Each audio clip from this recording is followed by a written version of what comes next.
وعلیکم السلام ورحمۃ اللہ وبرکاتہ۔ سورہ انفال کی آیت نمبر 5 کی تھوڑی سی وضاحت کر دیں، یہ سوال کیا گیا ہے۔ سورہ انفال کی آیت نمبر 5 ہے اعوذ باللہ من الشیطان الرجیم کما اخرجک ربک من بیتک بالحق وان فریقا من المؤمنین لکارہون۔ اس کا ترجمہ، جیسا کہ آپ کے رب نے آپ کے گھر سے حق کے ساتھ آپ کو روانہ کیا اور مسلمانوں کی ایک جماعت اس کو گراں سمجھتی تھی۔ غزوہ بدر میں نبی مکرم صلی اللہ علیہ وسلم مدینہ سے روانہ ہوئے تو اصل مقصد یہ تھا کہ قریش کا وہ تجارتی قافلہ جو ابو سفیان کی قیادت میں شام سے آ رہا ہے اس کا تعاقب کیا جائے کہ تاکہ مشرکین کی معیشت کمزور ہو۔ تو اس تعاقب کے لیے پیارے رسول صلی اللہ علیہ وسلم اور آپ کے صحابہ بدر کی طرف روانہ ہوئے۔ وہ تجارتی قافلہ راستہ چینج کر کے تبدیل کر کے ابو سفیان ان کو وہاں سے بچا کر مکہ کی طرف روانہ ہو گیا۔ لیکن اب مکہ کے باسیوں نے اور ابو جہل اور اس کے ساتھیوں نے یہ پلاننگ کی کہ ہم مسلمانوں سے لڑائی کرنے کے لیے بدر کے مقام پر پہنچیں گے۔ چنانچہ نبی مکرم صلی اللہ علیہ وسلم نے صحابہ کرام سے مشورہ کیا تو اس وقت چونکہ ارادہ یہ تھا کہ تجارتی قافلے کا تعاقب کیا جائے گا تو مسلمان اس طرح اسلحہ اپنے ساتھ نہ لائے تھے اور بے سر و سامانی کا منظر تھا۔ تو بعض مومنین کے دل میں یہ خیال آیا کہ ابھی ہم لڑائی کے موڈ میں نہیں تھے یا مشرکین کے ساتھ لڑائی کرنے کی وہ تیاری نہیں تھی، تو اس لیے ہمارا ارادہ تو تجارتی قافلے کا تعاقب تھا۔ تو یہ چیز یا یہ خیال کچھ مومنین کے ذہن میں آیا کہ لشکر قریش سے لڑنے کے معاملے میں ان کا یہ اظہار تھا کہ بے سر و سامانی کی وجہ سے ہم مدینہ سے نکلے تو ابھی لڑائی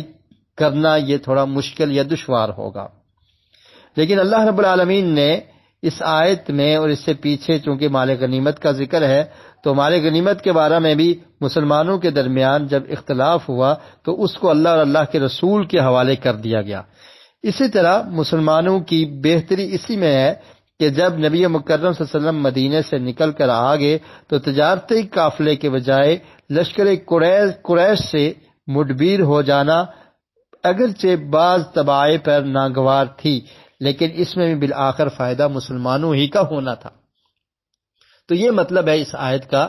کہ اگرچہ بعض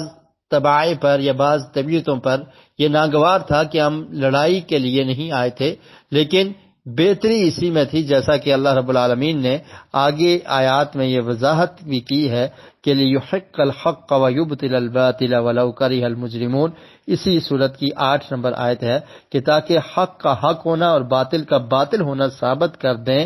تو یہ ثابت کرنا تھا اللہ رب العالمین نے، تو اس لیے غزوہ بدر کا انعقاد ہوا اور غزوہ بدر حق اور باطل کے فرق کی جنگ بن گئی۔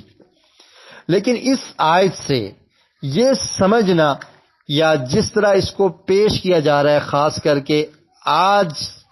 اور ان 2-4 دنوں میں کہ جو یہ کہا گیا ہے کہ صرف 313 صحابہ کرام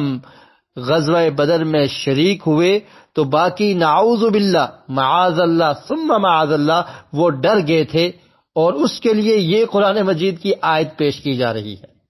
نہ آیت کا یہ مطلب ہے، نہ اس کا یہ ترجمہ ہے، اور نہ ہی اس سے یہ مفہوم نکلتا ہے جو مفہوم بنانے کی کوشش کی جا رہی ہے کہ خود سے آیت کا غلط استدلال اور مفہوم کر کے اس چیز کو ثابت کرنے کی کوشش کی جا رہی ہے کہ نعوذ باللہ 313 صحابہ کرام رضوان اللہ علیہم اجمعین انہوں نے غزوہ بدر میں شرکت کی، تو اس کے علاوہ نعوذ باللہ جو دیگر صحابہ کرام تھے وہ ڈرتے تھے۔ اس آیت میں بھی یہ مفہوم اور یہ معنی موجود نہیں ہے۔ اس آیت کے کس لفظ کا مطلب ہے کہ باقی صحابہ کرام ڈرتے تھے؟ اس میں تو یہ علاقاری ہون کہ ان کی طبیعت پر یہ گراں گزرا یا وہ اس کو ناپسند کرتے تھے کہ ہم تجارتی قافلے کے تعاقب میں آئے ہیں تو اب مشرکین کے لشکر کے ساتھ مڈبیر ہو، تو یہ بعض طبیعتوں پر ناگوار گزرا یا ناپسند کیا گیا، لیکن اس کے باوجود انہوں نے اللہ کے رسول کے فیصلے کو فوقیت دی اور تمام صحابہ کرام اس بات پر تیار ہو گئے۔ تو اس ناپسندیدگی کا اظہار اس آیت میں صرف کیا گیا ہے جو اللہ رب العالمین نے بیان کیا ہے۔ اس آیت میں تو قطعاً یہ معنی نہیں ہے کہ وہ صحابہ کرام نعوذ باللہ ڈرتے تھے یا باقی صحابہ کرام ڈر گئے۔ تو اس لیے اگر کوئی غلطی ہو گئی ہے تو اس کی اصلاح کی جائے اور غلطی کو تسلیم کیا جائے اور اس پر استغفار کیا جائے، توبہ کی جائے، اللہ رب العالمین سے معافی مانگی جائے، بجائے اس کے کہ اس موقف کی تائید کے لیے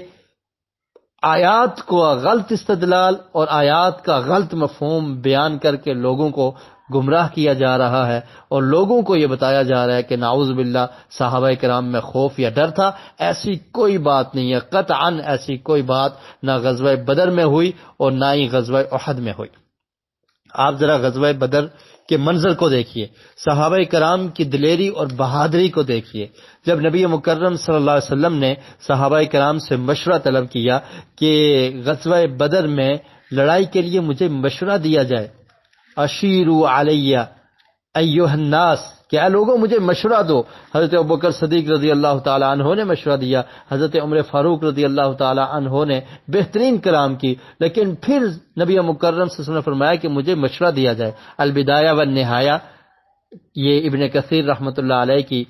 کتاب ہے، تاریخ کی معتبر کتاب ہے، اس کو اٹھا لیجئے، تاریخ طبری کو اٹھا لیجئے، اس میں یہ واقعہ تفصیل کے ساتھ موجود ہے۔ تو اس کے بعد حضرت مقداد رضی اللہ تعالی عنہ نے مشورہ دیا اور فرمایا کہ اللہ کے رسول، آپ شاید یہ سمجھتے ہیں کہ ہم آپ کا ساتھ نہیں دیں گے، ہماری بہادری اور دلیری کا اندازہ لگائیے، دیکھیے کہ اے پیارے رسول، ہم موسیٰ علیہ السلام کی قوم کی طرح نہیں ہیں کہ جنہوں نے موسیٰ علیہ السلام کو کہا تھا فَاذْهَبْ أَنْتَ وَرَبُّكَ فَقَاتِلَا، کہ اے موسیٰ آپ اور آپ کا رب جا کر لڑے، ہم یہاں پر بیٹھے ہیں، ہم ایسا کرنے والے نہیں، بلکہ ہم آپ کے ساتھ ہیں، جو آپ ہمیں حکم دیں گے، ہم آپ پر ایمان لائے ہیں، ہم ایسے ہی کر گزریں گے۔ اور پھر آپ دیکھیے حضرت سعد بن معاذ رضی اللہ تعالی عنہ نے مشورہ دیا، نبی مکرم صلی اللہ علیہ وسلم نے پھر کہا کہ کوئی مشورہ دے مجھے، تو حضرت سعد بن معاذ کہنے لگے اللہ کے رسول، مجھے لگتا ہے کہ آپ ہم سے مخاطب ہیں، یعنی انصار صحابہ کرام سے مخاطب ہیں، تو سنیے، ہم آپ پر ایمان لائے ہیں، ہم نے آپ کی تصدیق کی ہے اور ہم نے آپ کو حق والا نبی سمجھ کر آپ پر ایمان لائے ہیں، آپ ہمیں جو حکم دیں گے ہم کر گزریں گے، جیسا آپ ہمیں کہیں گے ہم کرنے کو تیار ہیں، ہمیں اپنی جانوں کی پرواہ نہیں ہے، ہمیں تو دین عزیز ہے، ہمیں تو ایمان عزیز ہے، ہمیں تو آپ کی عزت اور حرمت عزیز ہے، ہم آپ کے ایک اشارے پر اپنی گردنیں کٹا سکتے ہیں، اپنا سب کچھ لٹا سکتے ہیں۔ اور پھر حضرت سعد بن معاذ رضی اللہ تعالیٰ عنہ کے وہ تاریخی الفاظ ہیں، فرمایا کہ اللہ کے رسول، ہمارے پاس یہ بدر کے قریب میں سمندر ہے، اگر آپ ہمیں سمندر میں کود جانے کا حکم دیں گے تو ہم سمندر میں کود پڑیں گے۔ ایسے بہادر صحابہ کرام رضوان اللہ علیہم اجمعین، ان کے بارے میں یہ کہنا کہ نعوذ باللہ وہ ڈر گئے تھے، یہ الفاظ کہتے ہوئے ہمیں ڈر لگتا ہے، اللہ کا خوف آتا ہے کہ ہماری زبان سے یہ الفاظ کیسے نکل سکتے ہیں، اور اگر نکل گئے ہیں، غلطی سے اگر نکل گئے دانستہ طور پہ یا غیر دانستہ طور پہ، تو اس پہ معذرت کی جائے، معافی مانگی جائے، بجائے اس کے کہ اس پہ اصرار کرتے ہوئے اس کے لیے غلط دلائل پیش کیے جائیں اور قرآن و سنت کی نصوص کو اس پر پیش کیا جائے، یہ غلطی کرنے سے بڑا جرم ہو جائے گا۔ تو اس لیے ہماری گزارش یہ ہے کہ اگر اس طرح کے الفاظ، نازیبا الفاظ جو صحابہ کرام کی شان کے قطعاً لائق نہیں ہیں، ان کو استعمال کیا گیا ہے تو ان سے معذرت کی جائے، معافی مانگی جائے، اللہ سے توبہ اور استغفار کیا جائے، لیکن اس کے لیے قرآن مجید سے غلط استدلال نہ کیے جائیں۔ اس آیت سے قطعاً یہ معنی اور مفہوم نہیں بنتا کہ نعوذ باللہ صحابہ کرام ڈر گئے تھے، بلکہ آپ غزوہ بدر کا مطالعہ کیجئے، سیرت کی کتابوں کو اٹھا کے لیجئے، آپ کو غزوہ بدر میں جو صحابہ کرام شریک ہوئے اور جو صحابہ کرام شریک ہونا چاہتے تھے، ان کے ایسے جذبات ملیں گے کہ انسان یہ سمجھ سکتا ہے کہ صحابہ کرام میں دلیری اور بہادری اور دین کے ساتھ محبت، پیارے رسول صلی اللہ علیہ وسلم کے ساتھ محبت یہ بہت زیادہ تھی. انہیں اپنی جانوں کی پرواہ نہیں ہوا کرتی تھی. اور کوئی ایک صحابی بھی ایسا نہیں ہے کہ جو غزوہ بدر میں موت کے ڈر کی وجہ سے اس نے شرکت نہ کی ہو یا جو ڈر گیا ہو. کوئی ایک صحابی بھی ایسا پیش نہیں کیا جا سکتا، اور نہ ہی اس آیت کا یہ معنی اور مفہوم بنتا ہے. اللہ رب العالمین سے دعا ہے کہ اللہ تعالیٰ ہمیں صحیح بات کو سمجھنے کی اور اس پر عمل کرنے کی توفیق نصیب فرمائے.